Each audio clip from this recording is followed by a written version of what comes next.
So, good afternoon guys, welcome to NEET World Institute and NEET World YouTube channel. So, in this session we are going to concentrate on this class 12th IPE very short answer questions. So, that is VSAQs we will say.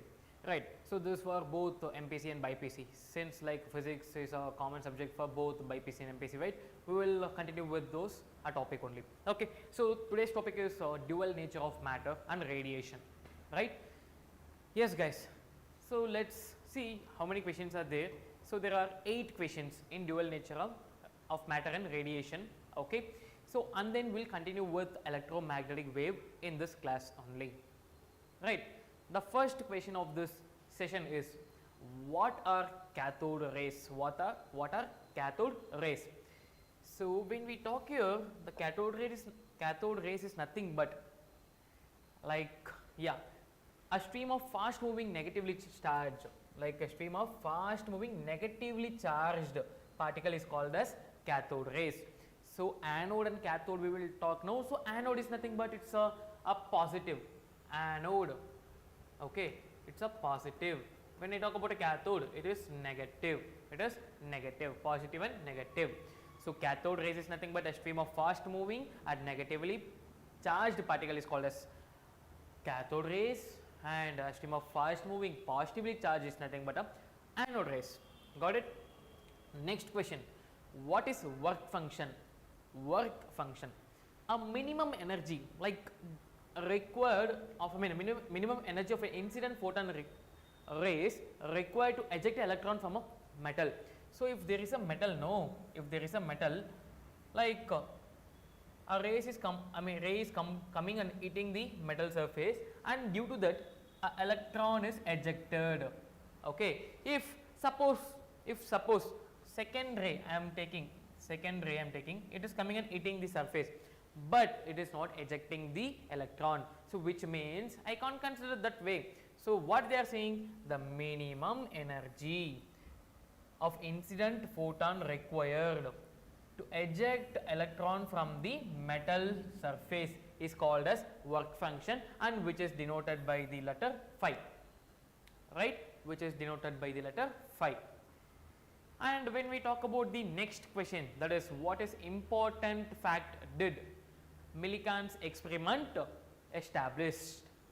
So, they verifies the Einstein's photoelectric equation. Einstein's photoelectric equation is a simple one word answer. Einstein's photoelectric equation, right. So, what is photoelectric effect now? Fourth question, photoelectric effect. So, when a light of a sufficient energy is made to incident of a photometal, electrons are emitted. We have talked about the work function, right? Yes, this phenomena is known as photoelectric effect. That energy required is there, no energy required to eject the electron, that function is called as work function, but that effect is known as photoelectric effect, we will tell. Okay, so this is about the first 4 questions. You can take a note of this first 4 questions and we can go for the next 4 questions, right.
Done guys, can we go for the next one?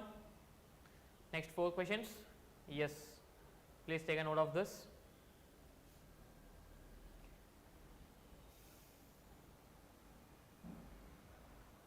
Okay.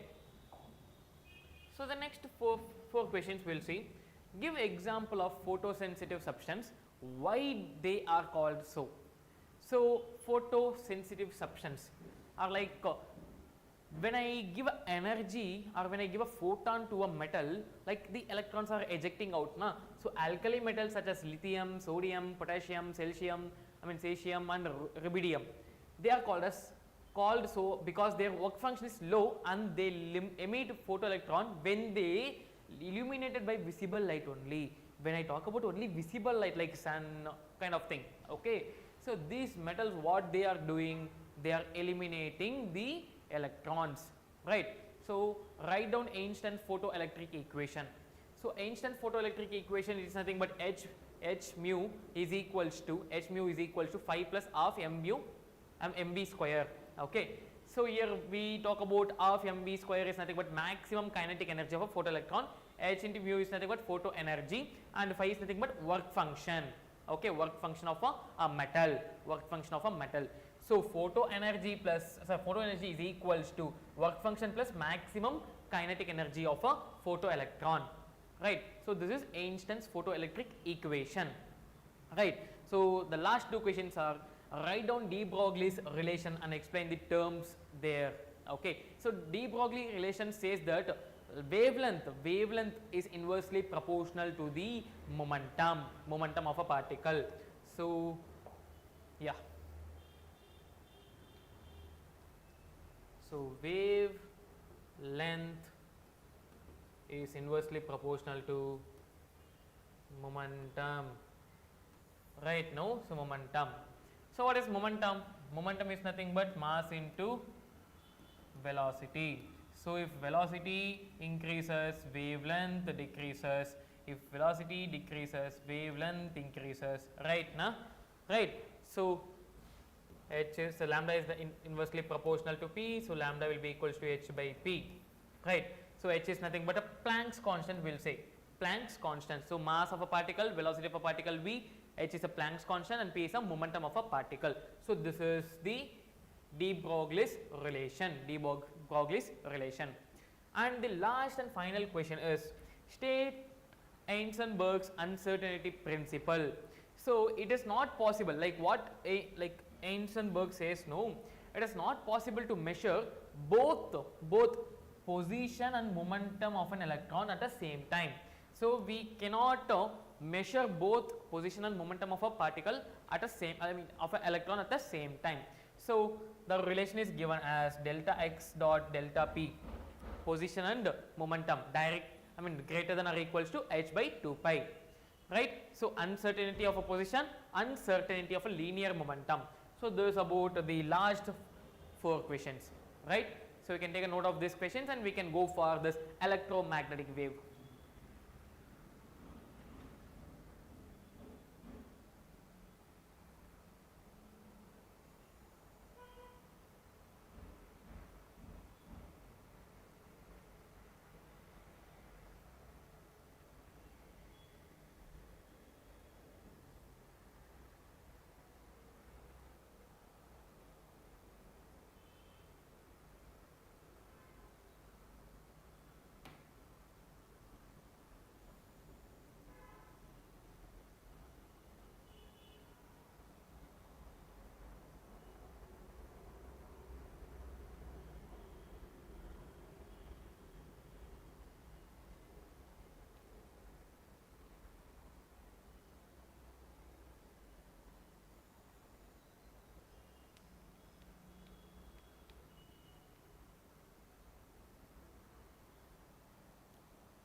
Done? Okay guys, so let's move on with the next chapter, that is electromagnetic induction.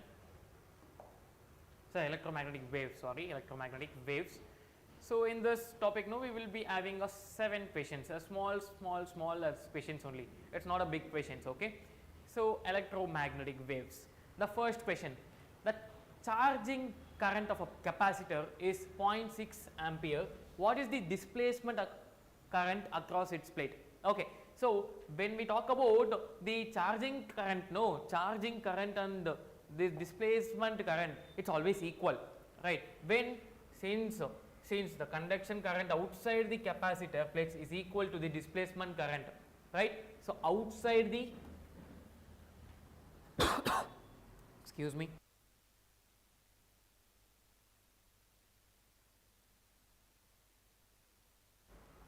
right?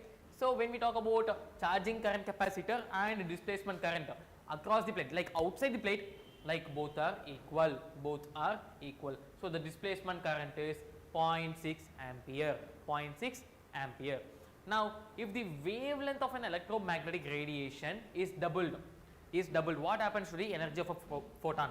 So we know the equation, E is equals to hc by lambda.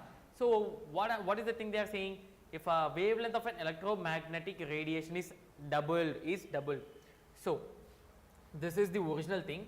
So E dash will be equals to hc by 2 lambda. So what we can replace this now? So it is nothing but E by 2. So what happens here? When wavelength is doubled, energy is half. Wavelength is doubled, energy become half. That is the concept we can understand here. So energy is inversely proportional to lambda. When lambda increases, E decreases. When E increases, lambda decreases. Got it? So next question, give 2 uses of infrared rays, right? So first one, Earth satellites. Second one, both for military purposes and to observe the growth of the crops.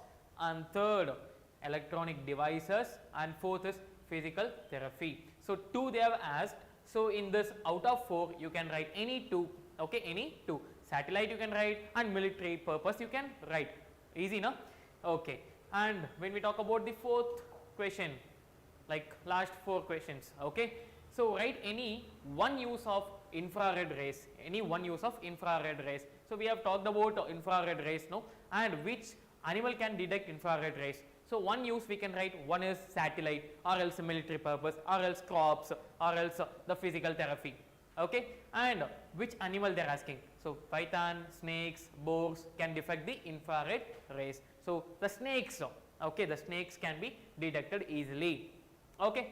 And how are microwave produced? Are produced? So microwaves with frequency gigahertz range, that is GHz, are produced by a special vacuum tube called sclerotons, magnetrons and gun diodes. So only 3 words: sclerotons, magnetrons and diodes, okay. So last 2 questions, that is, what are the applications of microwaves? So micro oven, aircraft navigation, automobiles. Like microwaves they are asking, no. So like the things which we are using in the kitchen, that is micro oven, and the next things are different, like aircraft, like airplanes, navigations and automobiles. And the last one is microwaves are used in radars. Why? So because of the short wavelength, that's why they are used in the radars. So due to their short wavelengths, they are suitable for the radar system used in the aircraft navigation.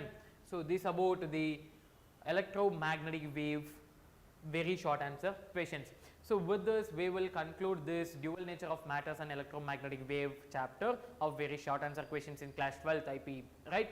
And I need to inform you a thing once again. So our NEET World Institute has designed the exclusive material for this IPE 11th and 12th for both MPC and BPC of physics, chemistry, math 1A, 1B, 2A, 2B, then botany and zoology. So what you need to do is you need to download NEET World app and sign up there and give a chat, give a hi box in a hi in a chat box. So our team will guide you and they will provide the soft copy of a material, so you can access that material in free of cost. Okay, so thank you guys, we'll meet in the next class.